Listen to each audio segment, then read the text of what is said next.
Hello दोस्तों, मैं हूं अमरदीप सिंह। आप सभी का स्वागत करता हूं अपने यूट्यूब चैनल सीजीपीएससी नॉलेज में। दोस्तों, आज सीजीएसएसबी बोर्ड के द्वारा अनुरेखक पद के लिए एग्जाम लिया गया है, तो उसी का पेपर आज हम क्लास में सॉल्व करने वाले हैं। ये पेपर ना केवल उनके लिए इंपॉर्टेंट है कि जो अनुरेखक का पेपर दे के आए हैं वो आंसर की चेक करें, बल्कि ये उनके लिए भी इंपॉर्टेंट है जो आप सीजीएसएसबी बोर्ड के आने वाले कोई भी एग्जाम की तैयारी कर रहे हैं। तो ये पेपर उन सभी के लिए इंपॉर्टेंट है, क्योंकि एक पैटर्न पता चलता है कि पेपर किस तरीके से पूछा जा रहा है। क्योंकि इस पेपर में जो अनुरेखक वाला सेक्शन यानी सिविल वाला सेक्शन मात्र 10 क्वेश्चन था, बाकी 90 क्वेश्चन सिमिलर हैं जो आपके कोई भी आप सीजीएसएसबी बोर्ड का पेपर देंगे जो कॉमन सिलेबस होता है वही है इसमें, चाहे वो हिंदी हो, इंग्लिश हो, मैथ्स हो, रीजनिंग हो, कंप्यूटर हो या जीएस हो, बाकी 90 क्वेश्चन इन्हीं का है। तो ये आपके लिए भी इंपॉर्टेंट है जिन्होंने पेपर नहीं दिया, और ये उनके लिए भी इंपॉर्टेंट है जिन्होंने पेपर दिया है। चलिए स्टार्ट करते हैं। सबसे पहले मैं आपको हिंदी का सेक्शन बताऊंगा और जीएस पोर्शन का सेक्शन बताऊंगा, उसका आंसर क्या क्या होगा। इसके अलावा हमारे जो अदर फैकल्टी है वो अपने अपने सेक्शन को यहां पर डील करेंगे। चलिए सबसे पहले यहां पर देखते हैं हिंदी का जो पहला क्वेश्चन यहां पर दिया गया था। क्वेश्चन है, कपड़ा का पर्यायवाची कौन सा है? कपड़ा का पर्यायवाची कौन सा है ये आपसे पूछा है। पंकज, सुरपति, अंबर या रश्मि? तो कपड़ा का अगर पर्यायवाची देखें तो कपड़ा का पर्यायवाची क्या होता है? अंबर होता है। ठीक है, तो कपड़ा का पर्यायवाची इनमें से कौन सा है? तो कपड़ा का पर्यायवाची अंबर है। चलिए अगले क्वेश्चन की तरफ बढ़ते हैं। अगला क्वेश्चन है, वर्णों के उच्चारण स्थान के अनुसार उनको क्रम से जमाना है। सबसे पहले कंठ उच्चारण वाले, फिर तालु उच्चारण वाले, फिर मूर्धा उच्चारण वाले, फिर दंत वाले और लास्ट में ओष्ठ वाले। तो अगर आप देखेंगे जो आपका क वर्ग होता है, क वर्ग होता है क ख ग घ अंगा, ये सभी कंठ से उच्चारण होते हैं। तो देख लेते हैं क वर्ग वाले कौन से इसमें से। तो ख जो है वो क वर्ग वाला है, यानी सबसे पहले आपके आंसर में एम आएगा। उसके बाद देखते हैं तालु से उच्चारण किसका होता है? च वर्ग का होता है, च छ ज झ इया। तो देखते हैं च छ ज, ये आपका एल सेकंड नंबर पे आएगा। तो देखते हैं कोई ऑप्शन में दिख रहा है क्या? एम एल एक ही ऑप्शन में है, तो डी डायरेक्ट इस क्वेश्चन का करेक्ट आंसर है। तो जिन्होंने डी आंसर दिया होगा बिल्कुल करेक्ट आंसर है। चलिए अगले क्वेश्चन की तरफ बढ़ते हैं। अगला क्वेश्चन है, यहां पर दिए गए कथन और कारण दिया हुआ है।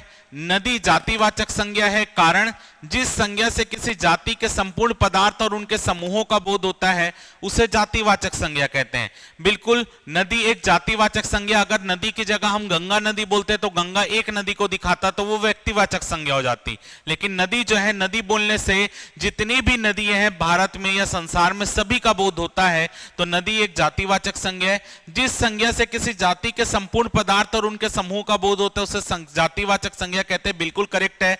तो क्योंकि नदी बोलने से संसार में जितनी नदी उनके समूह का बोध हो जाता है, उनकी जाति का बोध हो जाता है। तो कथन और कारण सही, और कथन जो है, कारण जो है वो कथन की सही व्याख्या है। चलिए अगला क्वेश्चन देखते हैं। सप्तर्षि में प्रयुक्त संधि का नाम। सप्तर्षि, तो सप्तर्षि ऐसा लिखा हुआ है सप्तर्षि, इसका संधि विच्छेद क्या होगा? सप्तधन ऋषि। सप्तधन ऋषि, तो यहां पर अ का साउंड आ रहा है और यहां पे री है, तो ये दोनों मिलके अर बनाते हैं। तो अ और री मिलके अर जिसमें बनाते हैं वो कौन सी संधि होती है? वो होती है गुण स्वर संधि। तो इस क्वेश्चन का आंसर क्या होगा? ऑप्शन सी होगा, गुण स्वर संधि। चलिए आगे बढ़ते हैं अगले क्वेश्चन की तरफ। अगला क्वेश्चन है, कथन दिया है, आस्तीन का सांप मुहावरे का अर्थ विश्वासघाती मित्र होता है। कारण, क्योंकि आस्तीन में छिपा सांप मौका मिलने पर उसी व्यक्ति को डस लेता है जिसे उसने छुपाया था। बिल्कुल सही बात है। आस्तीन का सांप का मतलब क्या होता है? विश्वासघाती मित्र। तो आस्तीन का सांप यानी आप उसके साथ मित्रता करके रखते, लेकिन जब भी अवसर आएगा वो आपको डस लेता है। तो कथन और कारण दोनों सही, और कारण जो है कथन की सही व्याख्या है। ये इस क्वेश्चन का बिल्कुल करेक्ट आंसर है। अगला है, देशभक्ति में कौन सा समास है? देशभक्ति, देशभक्ति का क्या होगा? देश के लिए भक्ति। इसका समास विग्रह क्या होगा? देश के लिए भक्ति। तो आप देख लीजिए, कर्ता ने कर्म को करण से संप्रदान के लिए, तो संप्रदान के लिए यानी यहां पर क्या आंसर आएगा? संप्रदान तत्पुरुष। तत्पुरुष तो समास है, लेकिन तत्पुरुष का कौन सा भाग है? संप्रदान तत्पुरुष। चलिए आगे देखते हैं। निम्न में से पुल्लिंग शब्द कौन से है? पुल्लिंग शब्द आपको पहचानना है। तो आपको पता होगा जितने भी धातु होती हैं, धातु ये सभी पुल्लिंग होती है। सोना, पीतल, ये सभी क्या है? पुल्लिंग है, लेकिन इसका एक अपवाद होता है चांदी। चांदी क्या होती है, ये स्त्रीलिंग होती है, बाकी धातु क्या होती है, पुल्लिंग होते हैं। तो सोना जो है ये पुल्लिंग है, जबकि चांदी आपका स्त्रीलिंग है।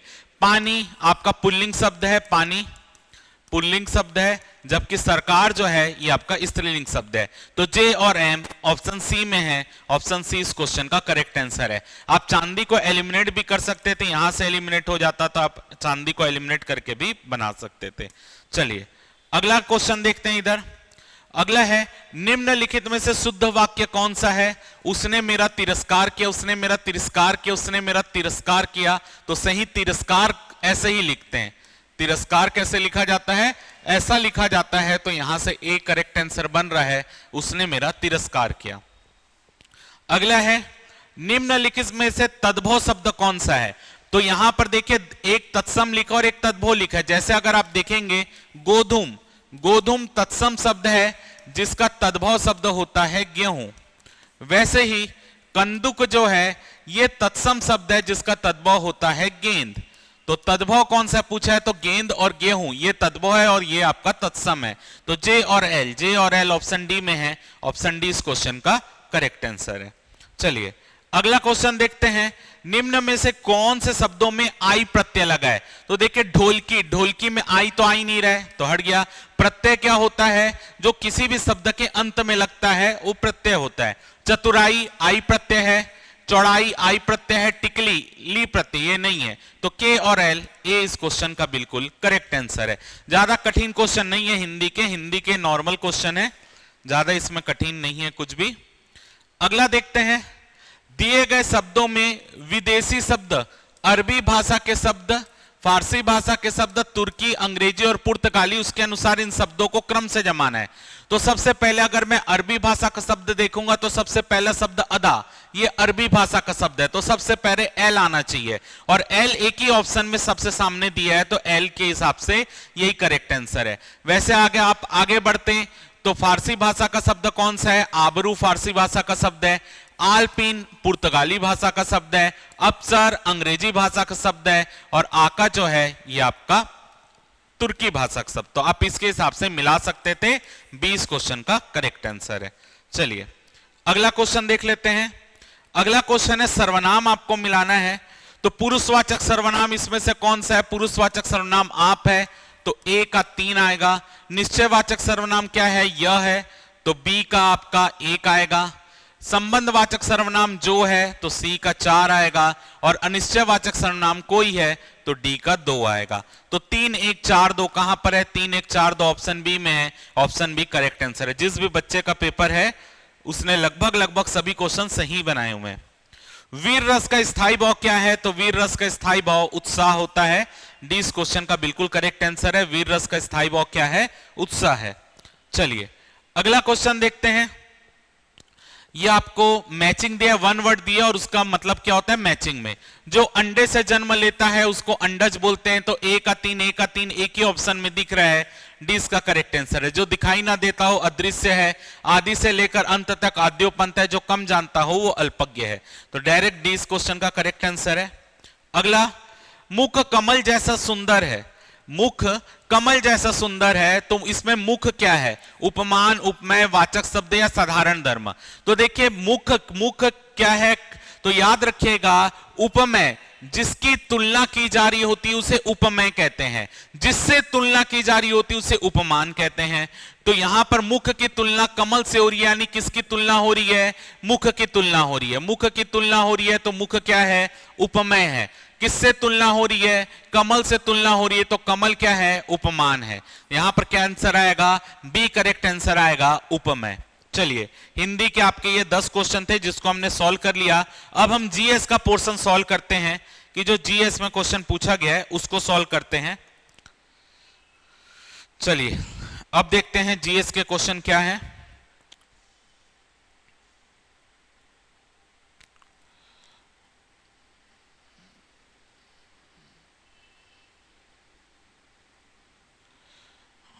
चलिए यहां से आपका जीएस सेक्शन चालू है। चलिए यहां से जीएस सेक्शन चालू है। स्मार्ट सिटी मिशन किस वर्ष प्रारंभ हुआ था? तो स्मार्ट सिटी मिशन 2015 में प्रारंभ हुआ था। याद रखेंगे स्मार्ट सिटी मिशन कब चालू हुआ? 2015 में स्टार्ट हुआ। अगला देखते हैं, छत्तीसगढ़ में जनसंख्या घनत्व कितना है? तो छत्तीसगढ़ का जनसंख्या घनत्व 189 है 2011 की जनगणना के अनुसार, तो इसका सी आंसर होगा। आगे देखते हैं, ये साहित्यकार और उनकी रचना का नाम है शिव शंकर शुक्ल, दीना के अंजोर करेक्ट है। श्यामला चतुर्वेदी, भोलवा भोलाराम बनिस करेक्ट है। कपिलनाथ कश्यप, डहर के कांटा करेक्ट है। कपिलनाथ मिश्र गलत है। डहर के फूल भी कपिलनाथ कश्यप की रचना है, जबकि कपिलनाथ मिश्र की रचना है कुसरा चिरई के बिहाव, तो ये नहीं है। तो जे के एल कहां है? ऑप्शन सी में है। ऑप्शन सी इस क्वेश्चन का करेक्ट आंसर है। चलिए अगला क्वेश्चन देखते हैं। अगला क्वेश्चन है, खाद्य जाल में ऊर्जा स्थानांतरण दक्षता 10% नियम के आधार पर निम्नलिखित को सही क्रम में व्यवस्थित करें। तो सबसे पहले क्या होगा? सबसे पहले उत्पादक होता है, उत्पादक के बाद आएगा प्राथमिक उपभोक्ता, प्राथमिक के बाद आएगा द्वितीयक उपभोक्ता और लास्ट में आएगा तृतीयक उपभोक्ता। चलिए तो मिला लेते हैं। सबसे पहले एल, एल के बाद एम एन के, एल एम एन के, कहां है एल एम एन के? एल एम एन के ऑप्शन ए में है। ऑप्शन ए इस क्वेश्चन का बिल्कुल करेक्ट आंसर है। चलिए अगला है, भारत के प्रथम चुनाव आयुक्त कौन थे? तो भारत के प्रथम चुनाव आयुक्त सुकुमार सेनी है, जो भारत के प्रथम चुनाव आयुक्त थे। अगला है, काली मिट्टी मिलने वाले राज्य कौन सा है? तो काली मिट्टी महाराष्ट्र में काली मिट्टी मिलती है, मध्य प्रदेश में मिलती, तेलंगाना में मिलती है। पश्चिम बंगाल में काली मिट्टी नहीं बल्कि जलोढ़ मिट्टी ज्यादा मिलती है। तो जे के एल कहां पे है? ऑप्शन डी में है। ऑप्शन डी इस क्वेश्चन का करेक्ट आंसर है, जे के एल। ठीक है, पश्चिम बंगाल में जलोढ़ मृदा मिलती है। चलिए आगे बढ़ते हैं। इनमें से छत्तीसगढ़ का प्रमुख लोक नृत्य कौन सा है? तो छत्तीसगढ़ का है पंथी नृत्य। ठीक है, सतनामी समाज के लोग करते हैं पंथी नृत्य। अगला है, भारत में किस वर्ष प्रथम औद्योगिक नीति की घोषणा हुई थी? 1948, भारत में पहली औद्योगिक नीति की घोषणा। अगला है, ये आपको दिया है, अलग अलग योजना दिया और उनको चालू होने से जमाना पुराने से नए के क्रम में। तो अगर हम देखेंगे लक्षित सार्वजनिक वितरण प्रणाली, ये 1997 में स्टार्ट हुई थी। ठीक है, अन्नपूर्णा योजना ये अप्रैल 2000 में स्टार्ट हुई है। अंत्योदय योजना दिसंबर 2000 में स्टार्ट हुई है और राष्ट्रीय खाद्य मिशन 2012-13 में है। तो इसको मिला लेते हैं, NMKL। NMKL कहां पे है? ऑप्शन बी में है। NMKL कहां पर है? Option B. एक लक्षित सार्वजनिक वितरण प्रणाली 2019 में भी है, लेकिन लक्षित अगर 2019 में देखेंगे तो N किसी भी ऑप्शन के लास्ट में नहीं दिया है, इसलिए इसको पुराने वाले से बनाना पड़ेगा। ठीक है, तो बी इसका करेक्ट आंसर है। अगला देखते हैं, छत्तीसगढ़ की निम्न योजनाओं को उनके प्रारंभ होने के वर्ष में जमाना है। तो सबसे पहले छत्तीसगढ़ की महिला कोष की सक्षम योजना 2009-10 में स्टार्ट हुई है। ये हमर छत्तीसगढ़ योजना 2015-16 की योजना है। सक्षम आंगनबाड़ी योजना 2022-23 की योजना है। पालना योजना 2000 लगभग 24-25 के बजट की योजना है ये। अब नवीन सबला योजना, नवीन सबला योजना जो है ये, अगर पुरानी सबला योजना 2010 की है और नवीन सबला योजना 2007-17 की है, 2020-21 की है, लेकिन ऑप्शन में उसके हिसाब से नहीं मिलेगा तो मेरे को उसको पुराना ही लेकर जमाना पड़ेगा। तो सक्षम योजना सबसे पहले ओ के बाद आपका क्या आएगा? ओ के बाद आएगा आपका एल, तो OLMNK। 20 क्वेश्चन का बिल्कुल करेक्ट आंसर है। चलिए आगे बढ़ते हैं। निम्नलिखित में से कौन से प्राकृतिक अम्ल क्षार के सूचक हैं? तो आपके प्राकृतिक अम्ल क्षार के लिटमस है, हल्दी है और लाल पत्ता गोभी। तो JKM ये नहीं है, JKM 20 क्वेश्चन का करेक्ट आंसर है। अगला है, 1857 की क्रांति के प्रथम शहीद मंगल पांडे किस छावनी के सैनिक थे? बैरकपुर के सैनिक थे। और 1857 की क्रांति मेरठ से चालू हुई थी, लेकिन ये कहां के छावनी के थे? बैरकपुर के थे। चलिए अगला क्वेश्चन देखते हैं। भारतीय संविधान के मौलिक अधिकारों को क्रम से जमाइए। तो सबसे पहले समानता का अधिकार आएगा, आर्टिकल 14 से 18, तो N सबसे पहले आएगा। समानता के बाद आता है स्वतंत्रता, आर्टिकल 19 से लेकर 22 तक, फिर L आएगा। फिर उसके बाद आता है शोषण के विरुद्ध अधिकार, आर्टिकल 23 से लेकर 24 तक, फिर K आएगा। इसके बाद क्या आता है? इसके बाद आता है आपका धार्मिक स्वतंत्रता का अधिकार 25 से लेकर 28 तक, फिर M आएगा और लास्ट में शैक्षणिक सांस्कृतिक अधिकार जो कि 29-30 है। 29 30, तो ये O आएगा। तो NLKMO ऑप्शन सी में है, सी इस क्वेश्चन का करेक्ट आंसर है। चलिए अगला देखते हैं, छत्तीसगढ़ के निम्न आदिवासी विद्रोह को क्रम से जमाइए। तो सबसे पहला अगर आदिवासी विद्रोह इसमें से देखेंगे तो परलकोट का विद्रोह 1824-25 में हुआ है, यानी सबसे पहले के आएगा। तारापुर का विद्रोह 1842 से 54 तक हुआ है। भूमकाल का विद्रोह 1910 में हुआ है। कोई विद्रोह 1859 में हुआ है। लिंगागिरी 1856-57 में हुआ है। तो मिला लेते हैं, सबसे पहले के आएगा, के के बाद एल आएगा, एल के बाद आएगा आपका ओ, ओ के बाद आएगा एन, एन के बाद आएगा एम। तो KLONM ऑप्शन डी है, ऑप्शन डी इस क्वेश्चन का बिल्कुल करेक्ट आंसर है। चलिए लास्ट क्वेश्चन है हमारा जीएस पोर्शन का, ऐतिहासिक घटनाओं को क्रम से जमाना है। तो सब लिखा ही हुआ है बच्चे ने। सविनय अवज्ञा आंदोलन 1930 में हुआ था, भारत छोड़ो आंदोलन 1942 में हुआ था, असहयोग आंदोलन 1920 में, खिलाफत आंदोलन 1919-20 में, होम रूल आंदोलन 1915-16। ठीक, तो सबसे पहले इनमें कौन सा आएगा? सबसे पहले ओ आएगा, ओ के बाद आएगा खिलाफत आपका, ओ के बाद आएगा एन, एन के बाद आएगा एम, एम के बाद आएगा के, और के बाद एल। ONMKL ऑप्शन बी इस क्वेश्चन का करेक्ट आंसर है। ठीक है, तो मैंने आपको यहां पर हिंदी और सामान्य अध्ययन के क्वेश्चन मैंने आपको करवाए हैं। अब यहां पर अनिश सर आपको कंप्यूटर का क्वेश्चन और जो आपका इसमें पार्ट पूछा गया था, जो अनुरेखक के लिए मेन रूप से ड्राइंग वाला पार्ट, वो आपको अनिश सर आपको डील करेंगे। ठीक है, तो अब यहां पर कंप्यूटर का सेक्शन अनिश सर डील करेंगे। चलिए यहां से आपका कंप्यूटर सेक्शन स्टार्ट होगा।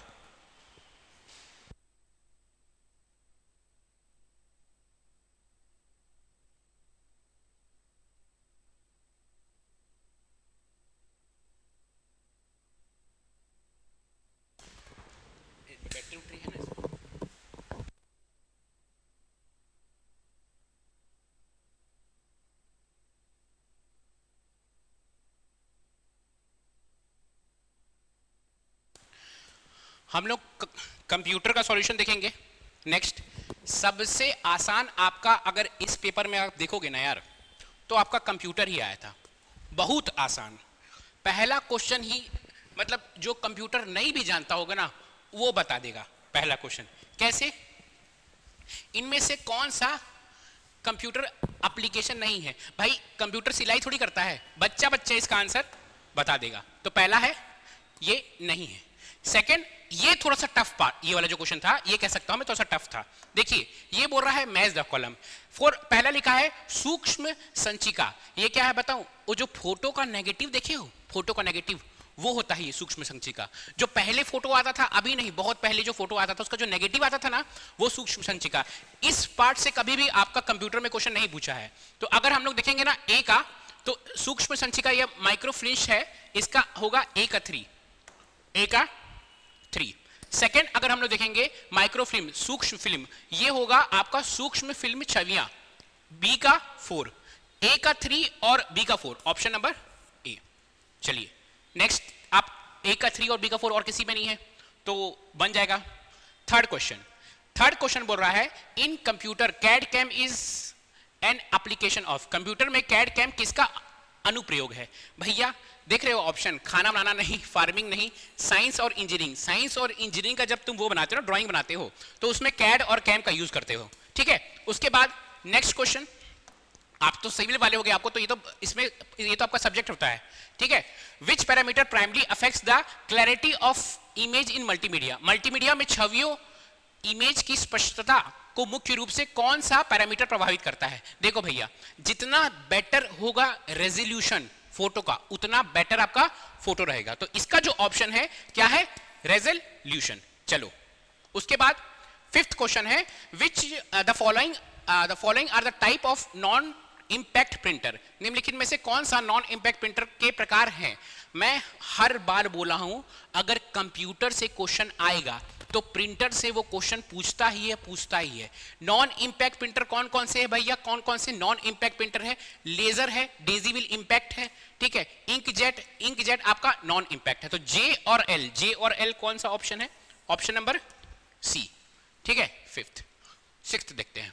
सिक्स्थ बोल रहा है कि मैच द कॉलम है सिक्स्थ, ठीक है। चुंबकीय संग्रह, चुंबकीय संग्रह आपका मैग्नेटिक जो स्टोरेज रहता है वो हार्ड डिस्क में यूज होता है। ये भी जब मैं क्लास में पढ़ाता हूं तो आपको बहुत ही डिटेल में समझाता हूं कि हार्ड डिस्क क्या होता है, सॉलिड स्टेट स्टोरेज क्या होता है। मैं आपको ये भी बता के रखा हूं कि सबसे ज्यादा आता है आपका किससे, प्रिंटर से। सेकंड जो मोस्ट इंपॉर्टेंट टॉपिक आपका कंप्यूटर में रहता है वो क्या रहता है भैया, आपका मेमोरी रहता है। और ये जो क्वेश्चन है ये क्वेश्चन किससे आया हुआ है, मेमोरी से आया हुआ है ना। तो इसका अगर हम लोग ऑप्शन में देखें, ए का क्या होगा, hard disk drive containing metal platters, मतलब ए का है 3, ए का 2, ए का 2 किसमें है, एक ही ऑप्शन में है ए का 2। तो आप ऐसे ही इसको पकड़ सकते थे, ठीक है ना। नेक्स्ट क्वेश्चन की ओर हम लोग आगे बढ़ते हैं। नेक्स्ट क्वेश्चन क्या है आपका असर्शन रीजनिंग है, कथन कारण है, ठीक है। कथन बोल रहा है ईमेल भेजने के लिए एक मैसेज स्थानांतरण एजेंट की आवश्यकता होती है। ये जो होता है, a message transfer agent is required to send an email. Message transfer agent एक सॉफ्टवेयर होता है।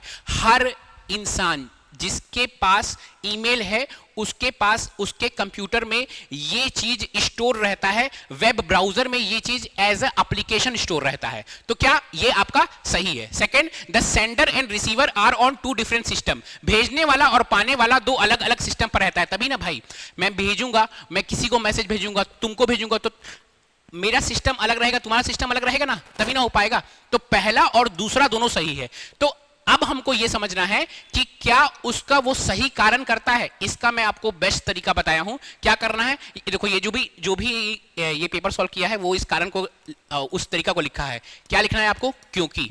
अब इसको पढ़िए, अगर ये कथन और कारण क्योंकि लिखने के बाद अगर सही सेंटेंस फॉर्म हो रहा है तो आपका ऑप्शन ए होगा, अगर सही सेंटेंस फॉर्म नहीं हो रहा है तो ऑप्शन नंबर बी होगा। पढ़ते हैं, ईमेल भेजने के लिए एक मैसेज स्थानांतरण एजेंट की आवश्यकता होती है क्योंकि भेजने वाला और पाने वाला 2 अलग अलग सिस्टम पर है। सही है ये, तो आपका ऑप्शन नंबर ए, ठीक है। क्या बोल रहा है, ए और आर दोनों सत्य है और आर ए का सही व्याख्या करता है। क्वेश्चन नंबर 8 करते हैं।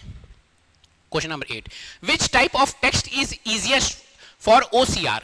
किस प्रकार की text OCR optical character recognition के लिए आसान है ना। अब खुद सोचो, ऑप्टिक नाम से समझ में आ रहा है, ऑप्टिकल कैरेक्टर रिकॉग्निशन क्या करता है वो, ये जो कैरेक्टर लिखा हुआ है ना इसको रिकॉग्नाइज करता है, ठीक है। तो खुद सोचो भाई, कर्सिव राइटिंग तो ऐसे लिखा रहता है, समझ नहीं आएगा, ठीक है। मिक्स्ड फॉन्ट विथ पिक्चर्स, मिश्रित फॉन्ट विथ पिक्चर, इसको भी समझने में आपको सॉफ्टवेयर को मुश्किल पड़ेगा। क्या आसान पड़ेगा, मुद्रित और टाइप किया गया मानक फॉन्ट। अगर printed and type standard form रहेगा तो ये आपके सबसे आसान रहेगा OCR के लिए, तो ऑप्शन नंबर बी। उसके बाद नेक्स्ट क्वेश्चन, ये वाला क्वेश्चन ना मैं कितने बार क्लास में समझाया हूं कि, और ये वाला क्वेश्चन ना मेरे को लगता है 10 की 12 बार व्यापम पूछ चुका है सेम क्वेश्चन को। अभी एक एग्जाम हुआ था आपका ये सहायक ग्रेड 3, उसमें भी पूछा है सेम क्वेश्चन। तो क्वेश्चन रिपीट होते हैं, आपको पता होना चाहिए। क्या बोल रहा है, निम्नलिखित में से कौन सा मालवेयर सह प्रतिकृति तैयार करता है, सेल्फ रिप्लिकेटिंग कौन सा है। देखो भैया कैसे याद करवाया था, वॉर्म मतलब होता है कीड़ा, कीड़ा अपने बच्चे पैदा करेगा तो वो क्या है, सेल्फ रिप्लिकेटिंग है। तुम्हारे अंदर घुस जाएगा वायरस, तो वायरस भी क्या करता है, अपने प्रतियां या कॉपी या अपने बच्चे पैदा करता है, तो दूसरा हो जाएगा वायरस। ट्रोजन नहीं करता है, स्पाईवेयर नहीं करता है, तो जे और के कौन सा ऑप्शन है, ऑप्शन नंबर ए, ठीक है। 10वां question, which device uses flash memory, कौन सी डिवाइस फ्लैश मेमोरी का उपयोग करता है। फ्लैश मेमोरी क्या होता है, फ्लैश मेमोरी जो पेन ड्राइव होता है उसी को फ्लैश मेमोरी भी कहते हैं। तो इसका ऑप्शन ही है पेन ड्राइव है। बेचारा जो भी है इसका आंसर गलत हो गया है, डीवीडी नहीं होगा, पेन ड्राइव है, ठीक है।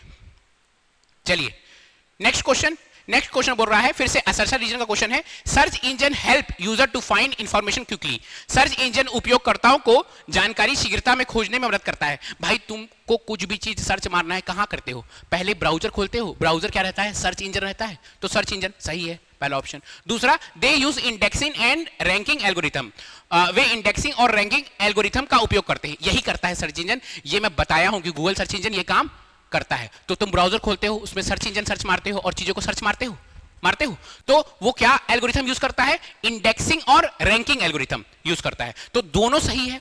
अब हमको ये चेक करना है कि इसका ये सही व्याख्या, सही एक्सप्लेनेशन दे रहा है कि नहीं दे रहा है। क्या करना है, बस यहाँ पे क्योंकि, ये देखो ये भी लिखा हुआ है क्योंकि, अगर अंग्रेजी वाले मीडियम वाले है तो बिकॉज लिख दो, ठीक है। Search engine help user to find information quickly because they use indexing and ranking algorithm. हाँ बिल्कुल सही है, ऑप्शन नंबर ए। ठीक है, चलो आगे। एकदम बहुत आसान क्वेश्चन, बच्चों वाला क्वेश्चन है ये। क्या? Which unit of CPU gives order to ALU? CPU का कौन सा इकाई एएलयू को आदेश देता है? भाई आदेश कौन देगा तुमको? आदेश कौन देगा? जो तुमको कंट्रोल करेगा, तुम्हारा ब्रेन। ठीक है, सीपीयू में सीपीयू को कौन आदेश देता है? कौन सा यूनिट है सीपीयू जो एएलयू को आदेश देता है? वो होता है कंट्रोल यूनिट। क्या? कंट्रोल यूनिट या नियंत्रण यूनिट होता है। चलो आगे। ट्रोजन कौन है? क्या है ट्रोजन? क्या है क्वेश्चन पूछ रहा है, ट्रोजन क्या है? आपका पूछ रहा है अ सेल्फ रिप्लिकेटिंग प्रोग्राम। नहीं नहीं, ये नहीं है। ठीक है, ट्रोजन एक तरह का वायरस या एक तरह का मालवेयर होता है। तो ट्रोजन क्या है? मालवेयर या वायरस है। चलो, ट्रोजन हॉर्स। ट्रोजन से भी ना आप पीवाईक्यू देखना, कम से कम 20 से 25 बार सिर्फ ट्रोजन से क्वेश्चन पूछा है। बहुत इंपॉर्टेंट ट्रोजन। ठीक है, नेक्स्ट क्वेश्चन। नेक्स्ट क्वेश्चन देखो, ये वाला जो क्वेश्चन है ना, ये थोड़ा सा मतलब देखो, पहली बात तो एक चीज बता दूं कि अल्टा विस्टा से अभी इस साल जितने भी कंप्यूटर के एग्जाम हुए ना, उस एग्जाम में लगभग हर दूसरे एग्जाम में अल्टा विस्टा से क्वेश्चन पूछा है और उसके हिस्ट्री से क्वेश्चन पूछता है। अगेन ये अल्टा विस्टा का हिस्ट्री से क्वेश्चन पूछा है आपका।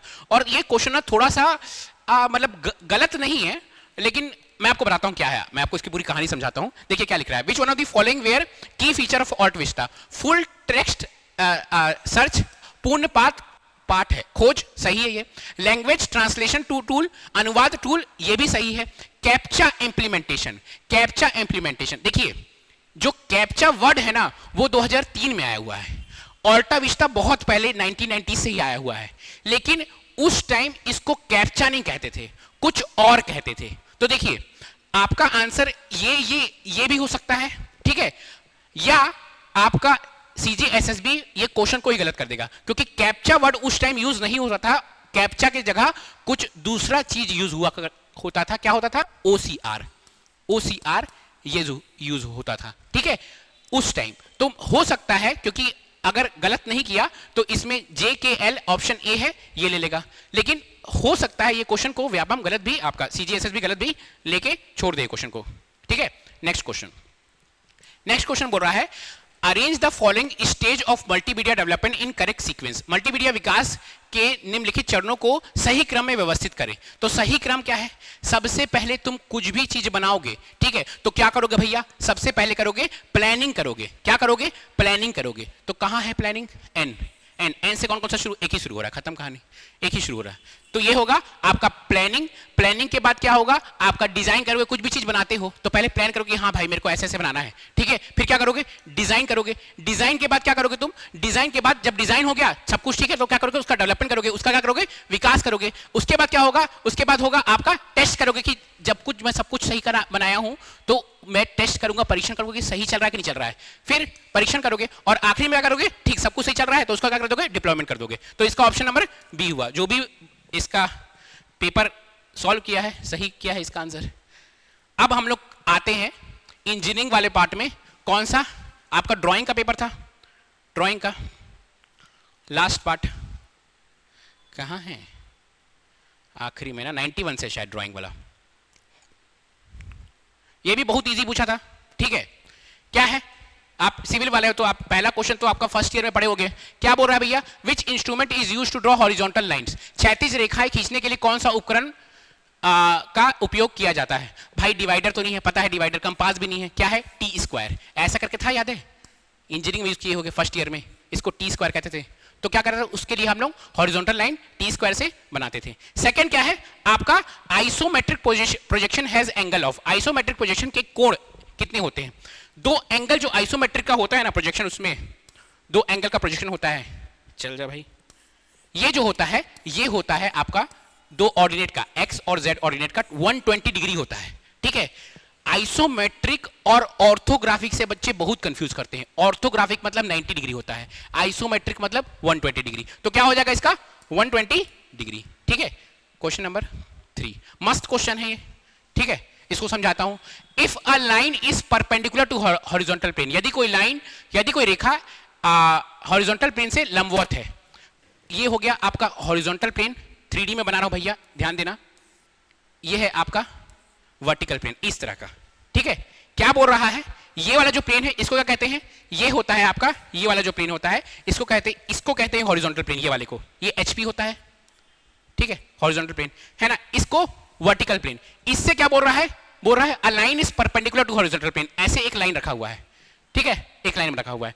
तो क्या बोल रहा है, टॉप व्यू, हम जब इस लाइन को ऊपर से देखेंगे तो क्या दिखेगा, पॉइंट दिखेगा, क्या बोल रहा है, टॉप व्यू बिंदु दिखाएगा, सही है भैया, ठीक है। Second, front view shows the true length, front view वास्तविक लंबाई दिखाएगा। अगर यहां पे रखूंगा और मैं सामने से देखूंगा तो यार वास्तविक लंबाई दिखा रहा है फ्रंट व्यू, ये वास्तविक लंबाई दिखाएगा फ्रंट व्यू, ये भी सही है, सेकंड भी सही है।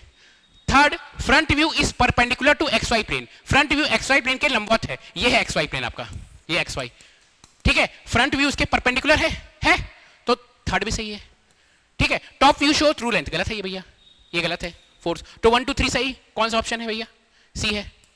चलो आगे 94 अगेन बहुत आसान क्वेश्चन, आपके इंजीनियरिंग ड्राइंग का, आपके जब फर्स्ट ईयर में इंजीनियरिंग ड्राइंग पढ़ते हो तो सबसे पहला जो टॉपिक पढ़ते हो यही पढ़ते हो, आरएफ है ना, रिप्रेजेंटेटिव फ्रैक्शन, प्रतिनिधि भिन्न। आरएफ को इस प्रकार कैसे डिफाइन करते हैं हम लोग, drawing size by actual size, drawing का आकार डिवाइडेड बाय वास्तविक आकार। नेक्स्ट क्वेश्चन देखते हैं हम लोग। नेक्स्ट क्वेश्चन क्या बोल रहा है, निम्नलिखित चरणों को सही क्रम में व्यवस्थित करें और सही विकल्प चुनें, ठीक है। Steps to draw projection of a line inclined to horizontal and parallel to vertical plane. क्या बोला भैया, ये है ऐसा, ये है हॉरिजॉन्टल प्लेन और ये है वर्टिकल प्लेन। क्या बोल रहा है कि कैसा है भैया, steps to draw a line inclined to horizontal plane, horizontal plane से इंक्लाइंड है, इस तरह से है ना, एक लाइन बना हुआ है इंक्लाइंड टू हॉरिजॉन्टल प्लेन और पैरेलल टू वर्टिकल प्लेन। ये देखो अगर मैं बनाऊंगा तो ये क्या है, वर्टिकल प्लेन के पैरेलल है, वर्टिकल प्लेन के पैरेलल है और हॉरिजॉन्टल प्लेन के इंक्लाइंड है, ठीक है। तो पहला देखते हैं, ड्रॉ एक्स वाई लाइन, बहुत सही, पहला तुम एक्स वाई लाइन बनाओगे, पहला यही होगा। Second, draw the front view and true length and inclination, हाँ दूसरा भी यही होगा, हम बना लिए, इंक्लाइन कर दिए, फ्रंट व्यू और इंक्लिनेशन बना लिए। तीसरा, ड्रॉ टॉप व्यू, हाँ टॉप व्यू बनाएंगे, थर्ड तो टॉप व्यू बना दिए। फोर्थ, अंतिम बिंदु, तो 1 2 3 4 सही मतलब अरेंज है ये, तो ऑप्शन कौन सा रहेगा, ए, ठीक है, 1 2 3 4। चलो भैया नेक्स्ट क्वेश्चन बोल रहा है, मैच द कॉलम कर रहा है, ठीक है, मैच द कॉलम, एक ठोस है और एक क्या है आपका प्रोजेक्शन शेप है, तो क्यूब ऑन हॉरिजॉन्टल प्लेन। अब देखो ये होता है भैया वर्टिकल प्लेन, और इस तरह का देखोगे, एक कॉपी खोल लो, कॉपी का ये वाला हो गया आपका वर्टिकल प्लेन, ये वाला हो गया हॉरिजॉन्टल प्लेन, यहां पे एक क्यूब रखोगे तो क्या होगा भैया, अगर एक घन रखोगे, क्यूब रखोगे, अरे यहां पे रख दो क्यूब, यहां पे क्यूब रख दो, ऐसा करके ऐसा क्यूब रख दिए। अब टॉप व्यू क्या बोल रहा है, ठीक है, अगर हम लोग देखेंगे उसका प्रोजेक्शन शेप ना, तो फ्रंट व्यू भी स्क्वायर रहेगा और टॉप व्यू भी क्या रहेगा, स्क्वायर रहेगा, दोनों दृश्य में क्या है, वर्गाकार रहेगा, मतलब ए का हो जाएगा 4, ए का 4 हो जाएगा, एक ही ऑप्शन है, बहुत आसान है, बहुत आसान, ए का 4, ठीक है। चलो नेक्स्ट क्वेश्चन एसएसआर रीजन का है, बोल रहा है the true length of a line inclined to both horizontal and vertical plane can not be obtain directly, बहुत सही है। देखो ये है तुम्हारा हॉरिजॉन्टल प्लेन, ये है तुम्हारा, चल जा भाई, हॉरिजॉन्टल प्लेन, ये है तुम्हारा वर्टिकल प्लेन, एक क्या है, क्या बनाया है, लाइन पूछ रहा है, for a true length of a line, ये लाइन है जो इंक्लाइंड हॉरिजॉन्टल प्लेन से भी है, वर्टिकल प्लेन से भी है, तो तुम इसका चाहे तुम टॉप व्यू देख लो, चाहे तुम इसका फ्रंट व्यू देख लो, दोनों में ये नहीं दिखाएगा, दोनों में इसका ट्रू शेप नहीं दिखाएगा, तो आपका true length of a line inclined to both plane cannot true length of a line inclined to both horizontal and vertical plane cannot be obtained directly, सही है, ठीक है। तो कहां पे इसका ट्रू लेंथ दिखेगा, इसका ट्रू लेंथ ना ये वाला जो प्लेन रहता है ना, इधर वाला प्लेन, इसको कहते हैं ऑक्सिलरी प्लेन, उसमें दिखता है, तो इसका दूसरा क्या है, auxiliary plane view is required, दोनों सही है, ठीक है।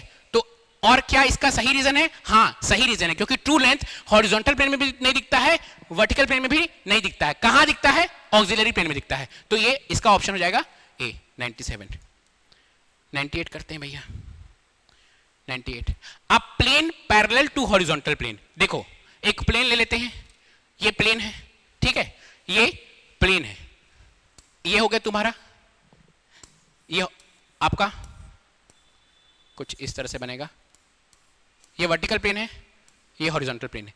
प्लेन क्या बोल रहा है, a plane is parallel to horizontal plane, एक हॉरिजॉन्टल प्लेन से पैरेलल कर दिया, ठीक है।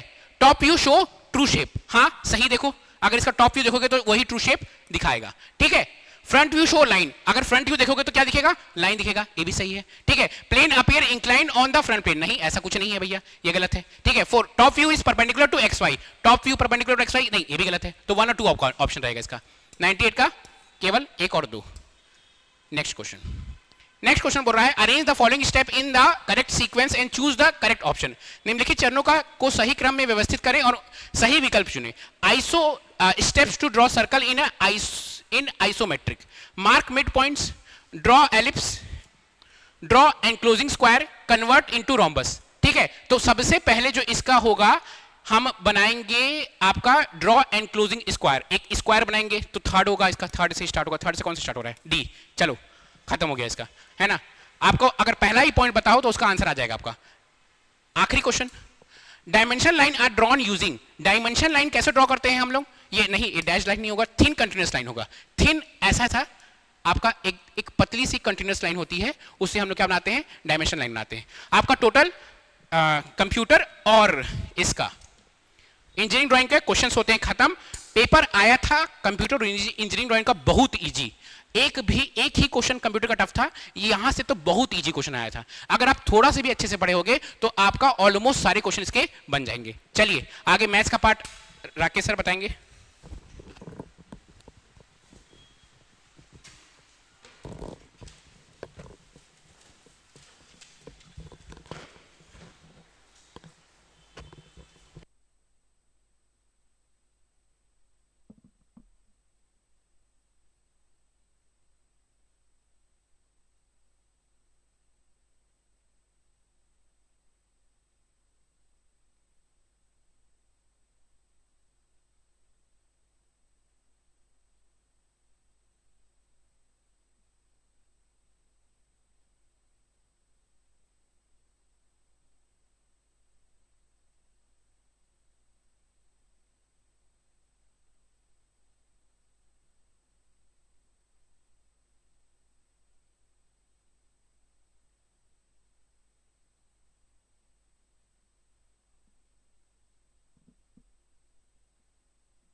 चलिए बच्चों लोग शुरू करते हैं फटाक से। माफ़ कीजिएगा मैंने 1 मिनट का समय लिया आपका। मेरे साथ जो है आप देखने वाले हैं 3 सेक्शन देखेंगे आप मेरे साथ, जो कि इस वाले पेपर पे बहुत ही मेजर सेक्शन रखता है। वो है इंग्लिश, मैथ्स और रीजनिंग। मैं आपको इन तीनों सेक्शन में अभी इस वाले सेशन में आंसर की बताकर जाऊंगा। हम लोग जो सॉल्यूशन है इसका डिटेल में वो हमारे अपकमिंग वीडियो में डिस्कस करेंगे, वरना वीडियो जो है बहुत लंबा हो जाएगा। तो हम लोग फटाफट क्या करते हैं, मेरे साथ इन सारे क्वेश्चंस के आंसर्स देख लेते हैं ताकि आप जो हैं अपने करेक्ट आंसर टैली कर सकें, ठीक है। तो ये जो वीडियो है आप बच्चों के लिए, आपसे आंसर की शेयर करने के लिए है। बाकी मैथ्स और रीजनिंग का जो डिटेल्ड सॉल्यूशन है वो हम लोग अपकमिंग जो हमारा वीडियो का उसमें डिस्कस करेंगे। तो शुरू करते हैं फटाक से। Question number 31। क्वेश्चन नंबर 31 बोलता है choose the correct plural form. मेरा ख्याल है ये तो एग्जाम में एकदम बनने लायक क्वेश्चन आया था। कमांडर इन चीफ का होता है कमांडर्स इन चीफ, ठीक है। क्वेश्चन नंबर 32 कहता है which helping verb is commonly used in passive voice. तो आपको ख्याल होगा कि हम लोग हमेशा पैसिव वॉइस में ले जाने के लिए बी टर्म का प्रयोग करते हैं। अगला कहता है कि choose the masculine gender of duck. तो डक का मस्कुलिन फॉर्म मतलब पुरलिंग और स्त्रीलिंग होता है ना, तो पुरलिंग आपसे पूछ रहा था, इसका सही जवाब होगा ड्रेक। उम्मीद है कि आपने जो है इस क्वेश्चन के ये जवाब चुने होंगे। चलते हैं क्वेश्चन नंबर 34 पर। क्वेश्चन नंबर 34 जो है आपके लिए आया था एग्जाम में आर्टिकल से रिलेटेड। बहुत ही स्ट्रेट फॉरवर्ड क्वेश्चन था, बहुत आराम से आप हैंडल कर सकते थे।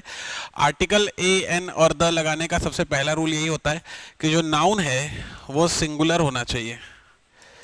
नाउन सिंगुलर होना चाहिए। ये जो लिखा हुआ है ये प्लूरल लिखा हुआ है, मतलब इस पर कोई आर्टिकल नहीं लगेगा। ए पर फोर्थ आएगा, ये इसका जवाब नहीं हो सकता है।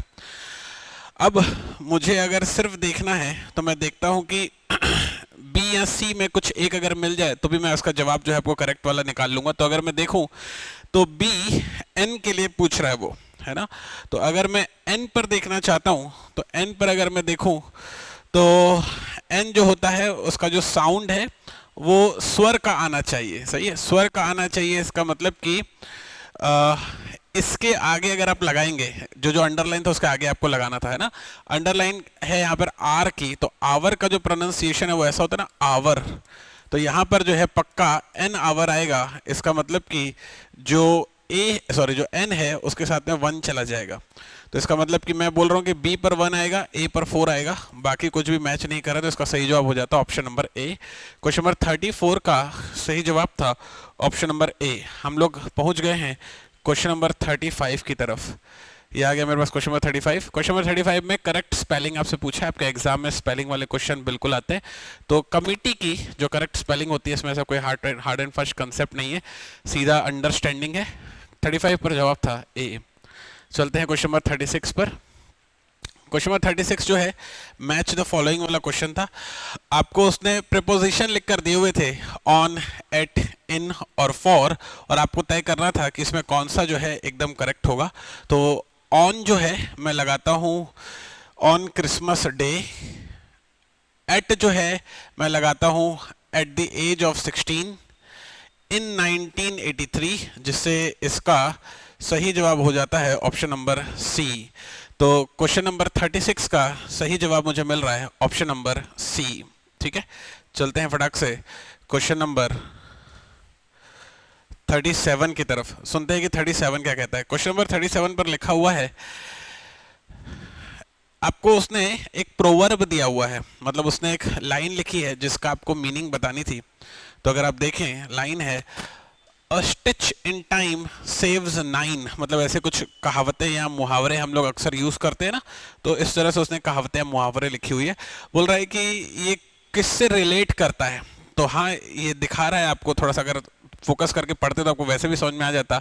ये कह रहा है आपसे कि अगर आपने सही समय पर एक्शन लिया तो आप लंबे घाटे से बच जाओगे। Act promptly at right time, तो इसके लिए जे और एल सही होते, जिससे इसका ऑप्शन नंबर बी सही हो जाता। चलते हैं क्वेश्चन नंबर 38 की तरफ। ये आ गया मेरे पास question number 38। Question number 38 assertion और रीजन का क्वेश्चन था। इस तरह के क्वेश्चन आपके एग्जाम में बहुत आ रहे हैं आजकल।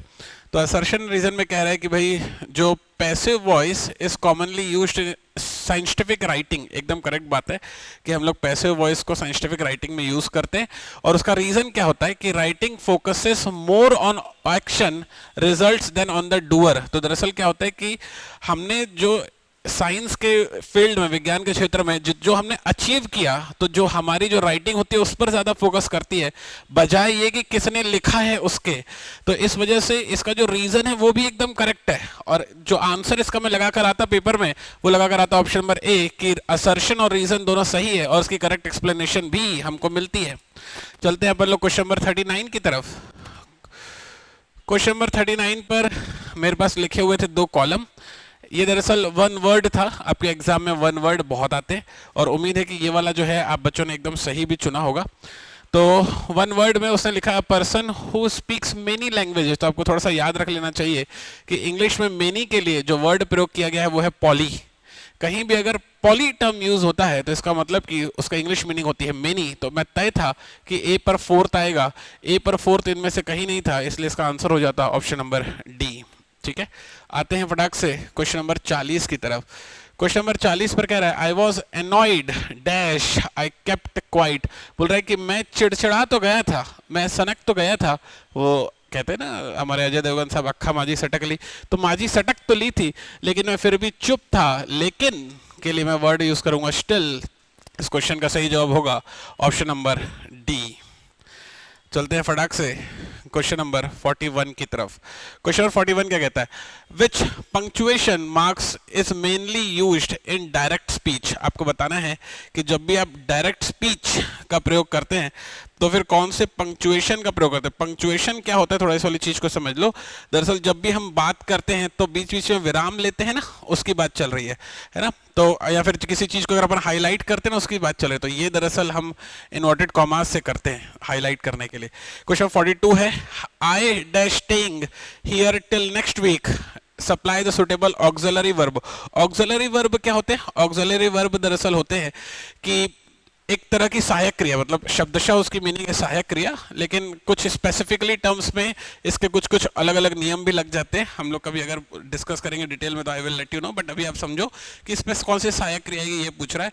तो इसका सही जवाब होगा I will be staying till next year, क्योंकि आने वाले समय की बात है, इसलिए मेरे को फ्यूचर वाला टर्म यूज करना था।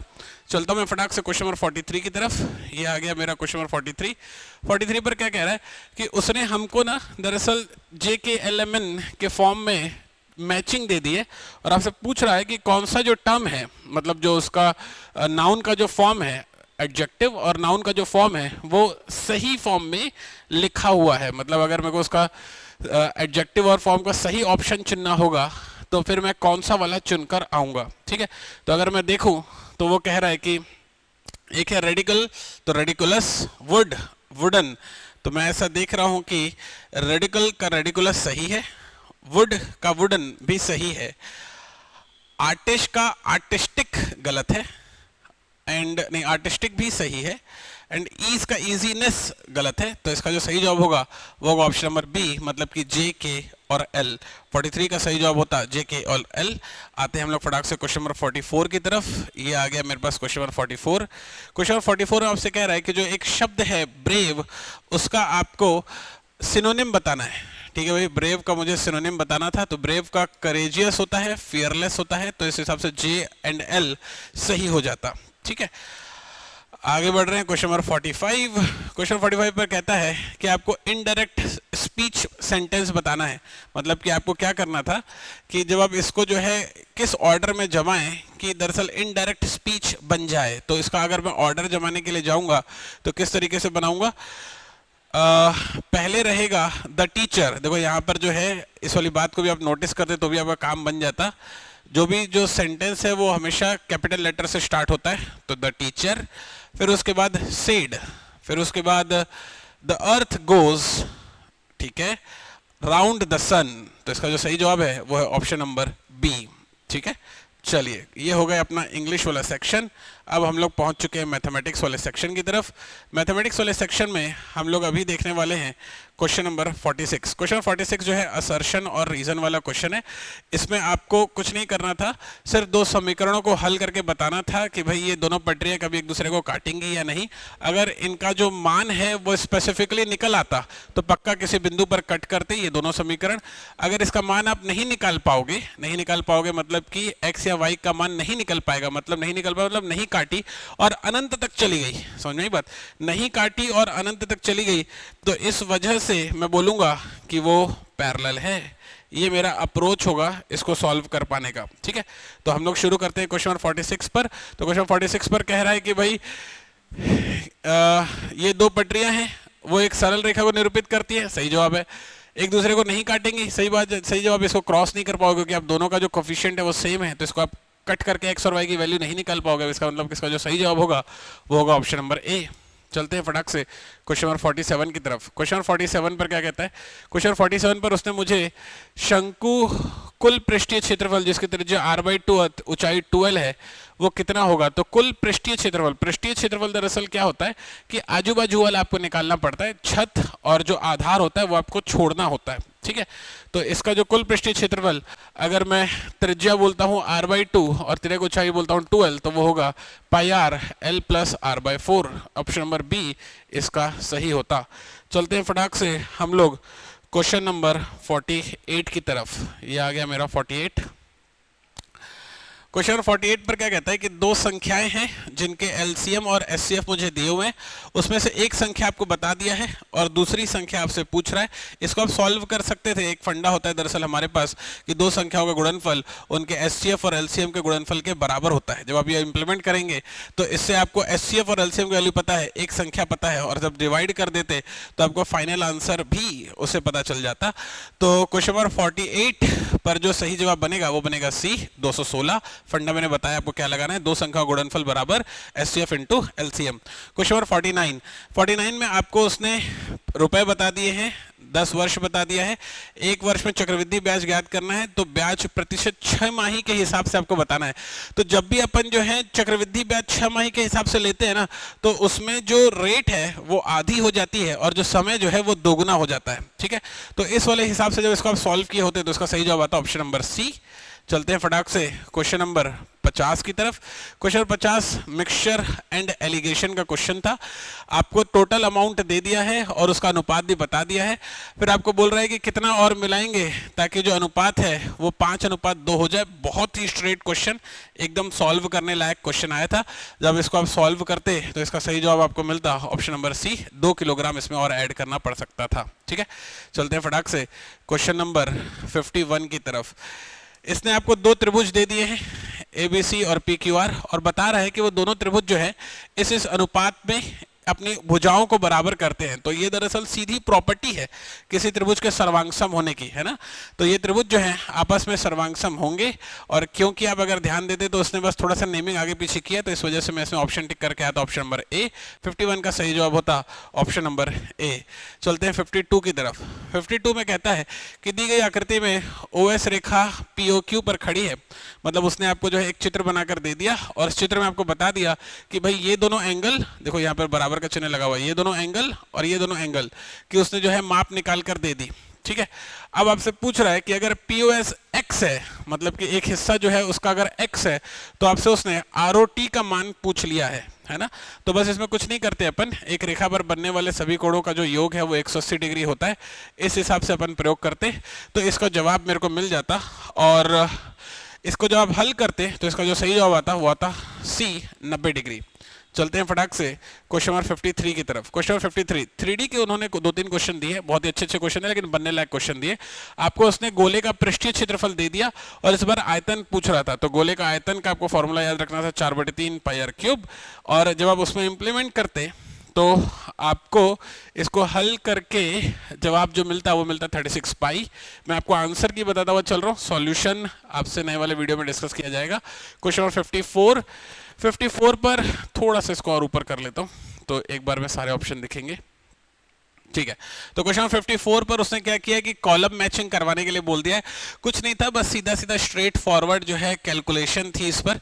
जब एक एक करके जो है क्वेश्चंस को सॉल्व करते तो आपको 54 पर ऑप्शन नंबर ए मैच होता हुआ दिखाई देता, ठीक है। तो 54 पर सही जवाब है ऑप्शन नंबर ए। फटाक से चल रहा हूं मैं क्वेश्चन 55 की तरफ। क्वेश्चन 55 उसने मुझे एवरेज का क्वेश्चन दिया, ये भी बहुत ही स्ट्रेट फॉरवर्ड सीधा फॉर्मूला लगाकर सॉल्व करने वाला क्वेश्चन था। तो क्वेश्चन 55 पर जो आपको एवरेज प्राइस मिलता वो मिलता ऑप्शन नंबर डी, ठीक है। मतलब एग्जाम में जो क्वेश्चन का जो पेपर का जो सेट आया ना, मतलब जो लेवल आया ना, बहुत ही डिसेंट लेवल आया ना, एकदम टफ आया है ना एकदम इजी आया, डिसेंट लेवल आया। थोड़ा बहुत भी अगर अपने पास कॉन्सेप्ट की अंडरस्टैंडिंग है तो एकदम बनने लायक एग्जाम में क्वेश्चन आए। आते हैं फटाक से क्वेश्चन नंबर 56 की तरफ। क्वेश्चन 56 में उसने मुझे एक वृत्त दे दिया और फिर उसके बाद उसने मुझसे उसकी त्रिज्या और केंद्र पूछ लिया। तो ये सीधा सीधा जो है आप वृत्त का जो समीकरण है उससे इंप्लीमेंट कराते और वृत्त के समीकरण से जब उसको इंप्लीमेंट करवाते तो आपको पता चलता कि जो केंद्र है वो होगा -4 -5 और त्रिज्या होगी इसकी 7। क्वेश्चन 57, क्वेश्चन 57 जो है नंबर सिस्टम का क्वेश्चन था। उसने दरअसल इकाई और दहाई वाली संख्या पर आपको कुछ कंडीशन लगाकर हल करने के लिए दिया हुआ था। तो अगर आप इसको हल करते तो इसका सही जवाब आता ऑप्शन नंबर ए 15.6। चलते हैं फटाक से क्वेश्चन नंबर 58 की तरफ। क्वेश्चन 58 जो है अगेन असर्शन और रीजन वाला क्वेश्चन। उसने एक समलंब चतुर्भुज बताया, ठीक है भाई। अब बोल रहे कि इसमें कम से कम एक जोड़ी समांतर और विपरीत भुजाएं होती हैं। तो क्वेश्चन नंबर जो 58 पे समलंब चतुर्भुज का जो शेप बोल रहा है वो कुछ इस तरीके से होता है, ऐसा, ठीक है। तो ये जो बोल रहे हैं कि कम से कम एक जोड़ी समांतर विपरीत भुजा होते हैं, तो ये तो है, इसमें ये चीज है, तो ये सही है। एक समलंब चतुर्भुज होता है, ठीक है, एक समलंब चतुर्भुज हो सकता है। तो बोल रहा है कि अगर ये हुआ तो फिर वो उसका कारण बनेगा क्या। देखो ये होने से किसी भी को मैं समलंब चतुर्भुज नहीं बोल के आ सकता भाई, ये तो समानांतर चतुर्भुज भी होता है ऐसा, इसमें भी जो है दोनों समानांतर होते हैं, है ना, और विपरीत भी होते हैं। तो मैं इसको भी समलंब बोल दूं क्या, नहीं। तो मतलब दोनों सही है लेकिन ये उसकी व्याख्या नहीं कर रहा है, इसलिए मैं इसमें टिक करके आऊंगा ऑप्शन नंबर बी, ठीक है, चलता हूं फटाक से क्वेश्चन नंबर 59 की तरफ। ये आ गया क्वेश्चन नंबर 59। क्वेश्चन नंबर 59 रेखा और कोण पर क्वेश्चन आया था। तो क्वेश्चन नंबर 59 पर जब आप थोड़ा हल किए होते तो आपको x और y का मान मिलता 125 डिग्री, और दोनों बराबर होंगे क्योंकि दोनों संगत कोण मतलब कि करस्पॉन्डिंग एंगल है। चलते हैं फटाक से क्वेश्चन नंबर 60 की तरफ। क्वेश्चन नंबर 60 बोलता है रघु की किराने की दुकान है और वो क्या कर रहा है कि 35 रुपए के हिसाब से चावल बेच रहा है। स्टॉक खत्म करने के लिए वह 10 किलो चावल 300 रुपए बेच देता है। तो अब आपसे वो प्रतिशत हानि पूछ रहा है। तो ऐसा होता है कि दरअसल आप जब सब्जी मार्केट में जाते होगे तो जब शाम में जाओगे ना सब्जी लेने के लिए, तो वो क्या करते हैं कि भाई उनका नुकसान ना हो जाए तो सब्जी जाए तय रेट में निकालना चालू कर देते। तो अभी जाए तय रेट में निकाला तो उसको 14.28% की हानि हो गई। ये ऑप्शन नंबर बी इसका करेक्ट जवाब था। मैं आ गया हूं रीजनिंग में। तो रीजनिंग जब मैं सॉल्व करने जाता हूं तो मुझे दिखाई देता है कि मेरे से पहला ही क्वेश्चन उसने सीरीज पर पूछ लिया है। तो सीरीज पर अगर आप इसको सॉर्ट करते तो इसका जो सही जवाब मिलता है आपको वो मिलता है ऑप्शन नंबर बी। चलते हैं क्वेश्चन नंबर 62 की तरफ। क्वेश्चन नंबर 62 पर कहता है कि आपको क्या करना है कि कुछ शब्दकोश दिए हुए हैं और उनको डिक्शनरी के हिसाब से जमाना है। इस तरह के क्वेश्चन आपके एग्जाम में एकदम नंबर दिलाने के लिए क्वेश्चन आते हैं। कुछ नहीं करना होता है आपको बस ABCD के हिसाब से बनाते हुए चलना होता है। ठीक है, ABCD के हिसाब से बनाते हुए चलेंगे। जैसे फॉर एग्जांपल अगर मैं देखूं तो सारे ही PRE से चालू हो रहे हैं। तो अब जो है ये वाला तय करेगा कि कौन सा वाला पहले आएगा। तो देखो यहाँ पर मुझे दिखाई दे रहा है कि यहाँ पर C है, D है और F है। तो पक्का ये दोनों तो बाद में आएंगे। तो जो N और O है वो हमेशा अंत वाले रहेंगे। ठीक है, तो यहाँ पर सब में N और O जो है अंत वाले दिखाई दे रहे हैं, ये नहीं दिखाई दे रहा, तो ये इसका गलत जवाब हो जाएगा। इन तीनों में से मैं कोई एक सही जवाब चुनूंगा। फिर हम लोग अगला वाला लेटर देखते हैं। फिर अगले लेटर में देखते हैं कि कहाँ पर ABCD जो है अपना क्रम बिगाड़ रही है। तो वैसी तरीके से जहां जहां पर क्रम सही मिलता जाता उसको मैं पहले लगाता जाता। इसका जो सही जवाब होगा 62 पर ऑप्शन नंबर ए। चलते हैं फटाक से क्वेश्चन नंबर 63 पर। क्वेश्चन नंबर 63 पार्टनरशिप पर उसने क्वेश्चन दिया था और बोल रहा है कि भाई दो लोग जो है साझेदारी करते हैं, फिर अपने अपने हिसाब से उसने निवेश करवाए और निवेश करवाने के बाद में सी ने शेष पूंजी पूरे समय में निवेश अवधि के अंत में इतने रुपए का लाभ भी अर्जित कर लिया। तो आपको बताना है कि बी का हिस्सा इसमें क्या होगा। तो बी का हिस्सा जो होगा इसमें वो आएगा 800। सॉल्व करने लायक क्वेश्चन है, ज्यादा टफ नहीं था। क्वेश्चन नंबर 64 पर मैं आ चुका हूं। क्वेश्चन 64 पर कह रहा है कि कथन है D 4 है, कवर 63 है, बेसिस 54 है। तो ये कोडिंग डिकोडिंग का क्वेश्चन हो गया। अब बोल रहा है कि शब्द का मान अंग्रेजी वर्णमाला में उसके अक्षरों के स्थानीय मानों मतलब कि पोजिशनल वैल्यू को जोड़कर बनाएगा। तो इसका आपको लॉजिक निकालना था। तो जब इसका लॉजिक निकालने जाते तो आपको पता चलता कि हाँ मैचिंग तो उसने बनाने की कोशिश की है, लेकिन जब जैसे ही आप उसे देखते कि यहाँ पर ये पर्टिकुलर गलत हो जाता, तो ये सही है ये गलत हो जा रहा है, इसलिए ये गलत है और इसका जो रीजन है वो सही दे रहा है, इसलिए ऑप्शन नंबर में इसका डी टिक करके आता। ठीक है, कंफर्टेबल है।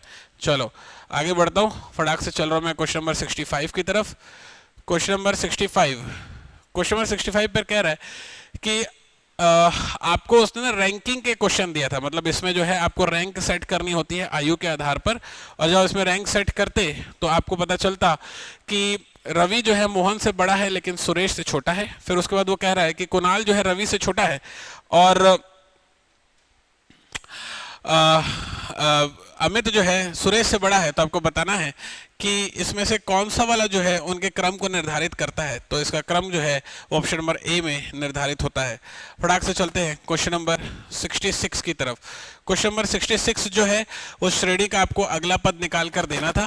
फिर से वही क्वेश्चन आया आपके पास इसका सीरीज का, और ये दरअसल फिबोनाची सीरीज है। अगर आपको पता हो फिबोनाची सीरीज में क्या होता है कि पिछले दो टर्म को जोड़कर अगला टर्म निकाला जाता है, और पिछले दो टर्म को जोड़कर जब अगला टर्म निकालते तो इसका सही जवाब निकलता ऑप्शन नंबर सी। फटाक से आ गए हम लोग क्वेश्चन नंबर 67 पर।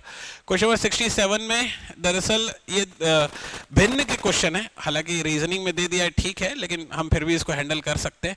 तो भिन्न के क्वेश्चन में बस आपको ये देखना था कि कौन सा जो है इस वाली श्रृंखला में फिट नहीं बैठ रहा है। मतलब कुछ जो है किसी में प्लस है किसी में माइनस है, और जैसे मान लिया 4/5 लिखा हुआ है, फिर 7/15 लिखा हुआ है, फिर उसके बाद 1/5 लिखा हुआ है, और जब मैं इस हिसाब से उसका पैटर्न जब सेट करता हूं तो इसमें जो 1/15 है वो इस पर सेट नहीं होता।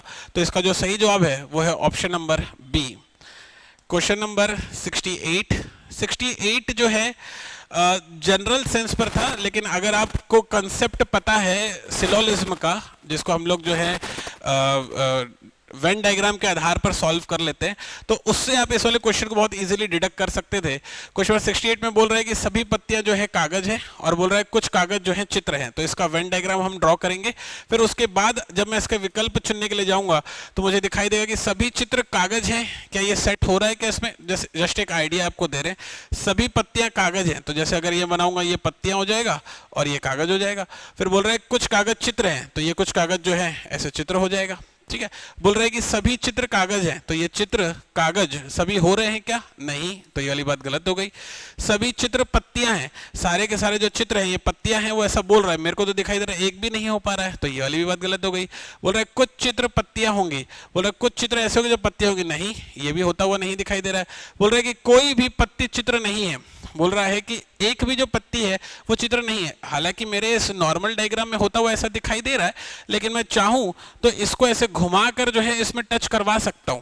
पॉइंट पकड़ में आ रहा है? और जब मैं घुमाकर अगर इसमें पॉइंट अगर मैं टच करवाऊंगा तो फिर जो है वो जो ऑप्शन नंबर मतलब स्टेटमेंट नंबर एम है वो भी गलत हो जाएगा। तो मेरे हिसाब से सारे ही गलत हो रहे हैं, तो इसलिए मैं लगा कर आऊंगा कि इनमें से कोई भी सत्य नहीं है, मतलब ऑप्शन नंबर डी इसका सही जवाब हो जाएगा। फटाक से चलते हैं अपन क्वेश्चन नंबर 69 की तरफ। क्वेश्चन नंबर 69 क्या बोल रहा है? क्वेश्चन नंबर 69 जो है आपके लिए वर्बल सीरीज का क्वेश्चन है। दरअसल इस तरह के पैटर्न वो बना कर दे देते हैं और फिर आपसे पूछते हैं कि भाई बताइए कि इसमें कौन सा जो है टर्म पुट करें जिससे वो सीरीज जो है कंप्लीट हो जाए। तो आपको क्या करना पड़ता है, कहाँ से रिपीटेशन है वो इसमें चेक करना पड़ता है। तो जब रिपीटेशन चेक करेंगे तो आपको पता चलेगा ऑप्शन नंबर बी इसमें प्रॉपरली सेट हो रहा है। चलते हैं क्वेश्चन नंबर 70 की तरफ। क्वेश्चन नंबर 70 पर कहता है बकेट शब्द में कितने अक्षर समूह हैं जिसके बीच उतने ही अक्षर है जितने अंग्रेजी वर्णमाला में होते हैं। तो इसके लिए आपको क्या करनी पड़ती है, ABCD लगानी पड़ती है और फिर आपको देखना पड़ता है कि जो जो शब्द लिखे हुए हैं, जो जो अक्षर लिखे हुए हैं उसके बीच में जो गैप है वो कहाँ कहाँ पर सेट हो रहा है ना। तो जब आप देखेंगे तो ऐसा सिर्फ एक ही समूह में होगा और इसका मैं आंसर टिक करके आऊंगा केवल जे। चलते हैं क्वेश्चन नंबर 71 की तरफ। क्वेश्चन नंबर 71 ब्लड रिलेशन का क्वेश्चन था। स्ट्रेट फॉरवर्ड आप एक फैमिली ट्री बनाते और फैमिली ट्री पर आपको जो है इसका जवाब मिलेगा। बोल रहे हैं कि उसका पुत्र मेरे पुत्र का चाचा है। तो जब मैं इसका फैमिली ट्री ड्रॉ करता हूं तो इसका जो जवाब निकलेगा मुझे वो मिलेगा ऑप्शन नंबर सी पिता।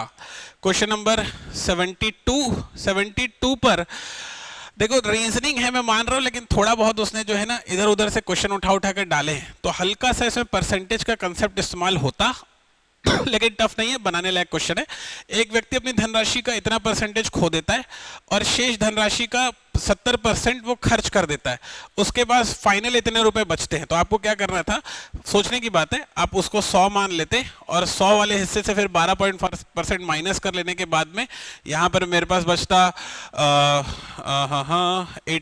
87.5 और फिर इसमें से जो है 70% उसके उड़वा देते तो 70% 17.5% बचता, जो कि उसके 210 के बराबर हो जाता। अब उसके पास कितनी राशि है वो निकालने के लिए आप इंटू एक्स करके उसको सॉल्व करते तो आपको फाइनल आंसर इसका मिलता और इसका जो फाइनल आंसर आएगा वो मिलेगा ऑप्शन नंबर बी पर। क्वेश्चन नंबर हम लोग आ गए हैं 73 अगेन वर्बल सीरीज वाला क्वेश्चन है। आपको थोड़ा सा अगर ब्लर दिख रहा हो तो अदरवाइज मत लीजिएगा, लेकिन मैं कोशिश कर रहा हूं कि आपको बराबर से दिखाई दे। क्वेश्चन नंबर 73 पर कह रहा है कि A-BEC, फिर से वही मेरे को पैटर्न पकड़ना पड़ेगा इसमें और फिर उसके बाद उसने कुछ नंबर्स दिए हुए हैं नीचे और फिर उसके बाद उसने क्या किया कि मुझे जो है स्मॉल लेटर्स वाली सीरीज दी हुई, तो टोटल 3 सीरीज दी हुई है और मेरे से वो पूछ रहा है कि निम्नलिखित अक्षरों के 3 अनुक्रम उसने बना कर दिए हुए हैं, एक निश्चित तरीके से संबंधित है, इनके बीच में कुछ एक पैटर्न है जो आपको पकड़ना है। फिर बोल रहा है कि प्रश्नवाचक चिन्ह के स्थान पर आने वाले अक्षरों और नंबरों का जो है सेंटेंस या फिर जो सीरीज है वो आपको जमा कर देना था इस वाले फॉर्मेट पर। तो अगर आप थोड़ा सा ध्यान देंगे तो जो लॉजिक है वो क्रमानुसार, जैसे फॉर एग्जांपल ए है, फिर उसने ब्लैंक डाला है, फिर BE ए सी, फिर ब्लैंक, फिर डी, फिर blank blank, B C D C A, और यहाँ पर जो इसने क्वेश्चन मार्क डाला है इसका आपको पैटर्न इसको निकाल कर देना है, मतलब इस पर आने वाले नंबर इसको जमा कर यहाँ पर हमको देने हैं। तो जो इसका ऊपर नीचे जब अपन पैटर्न टैली कर रहे हैं तो